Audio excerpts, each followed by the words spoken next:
आजकल एक गाना बहुत ही ट्रेंड में चल रहा है, मेरी गाड़ी, मेरा बंगला, मेरा पैसा, सब कुछ तेरा सावरिया सरकार, मेरा तो कुछ भी नहीं। और ऐसा गाना चलाते हुए, गाड़ी चलाते हुए मंदिर जाते हैं और मंदिर जाकर जेब में से 10 रुपये का, 20 रुपये का नोट ढूंढते हैं और वो भी फटा हुआ मिल जाए तो बड़े प्रसन्न होते हैं।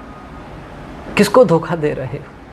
एक तरफ कह रहे हैं सब कुछ भगवान तेरा, और देने की बात आती तब सांप सूंघ जाता है, उस धन पर काला नाग बिठा दिया जाता है।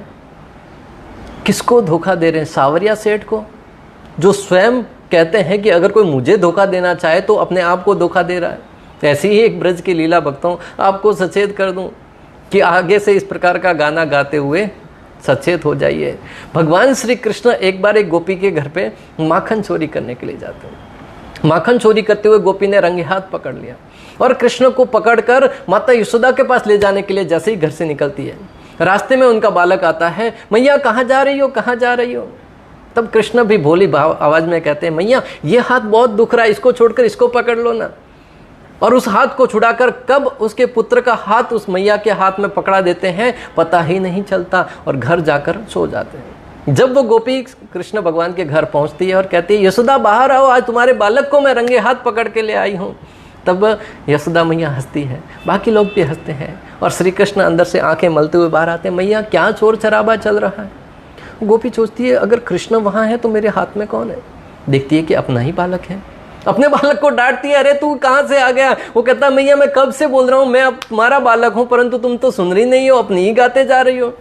तब भगवान कहते हैं कि मैया मुझे धोखा दे रही थी, आज तुम्हारे पुत्र का हाथ पकड़ाया है, आगे अगली बार तुम्हारे पति का हाथ पकड़ा लूँगा। भक्तों, भगवान को धोखा देने से पहले विचार कीजिएगा कि कहीं आपके साथ धोखा ना हो जाए। इसलिए गीता में भगवान श्री कृष्ण कहते हैं, पत्रम पुष्पम फलम तोयम यो मे भक्त्या प्रियशदि तद अहम भक्ति पहतु प्रश्नामि प्रयत आत्मनः। अगर कोई व्यक्ति प्रेम से पत्र, पुष्प या फल या जल भी मुझे अर्पण करेगा, मैं उसे बड़ी ही प्रसन्नता से स्वीकार करता हूँ। परंतु कोई धोखे की प्रवृत्ति से मुझे कुछ देना चाहे या कहना चाहे तो वो अपने आप को धोखा दे रहा है। इसलिए सचेत हो जाइए, सावधान हो जाइए, इस प्रकार के गलत कार्य करने से सावधान हो जाइए। और वो भी विशेष रूप से भगवान श्री कृष्ण के साथ। हो सकता है जगत का कोई व्यक्ति आपको क्षमा कर दे या आपके प्रति कोई अहित न कर पाए, परंतु संपूर्ण ब्रह्मांड के स्वामी भगवान श्री कृष्ण से पंगा मत दीजिएगा। भले वो रावण हो, भले वो कंस हो, भले वो शिशुपाल हो, भले वो हिरण्यकशिपु हो, हर कोई बलवान होते हुए भी उनके सामने विवश था, नतमस्तक था और अपने आप को असहाय अनुभव कर रहा था। हरे कृष्ण।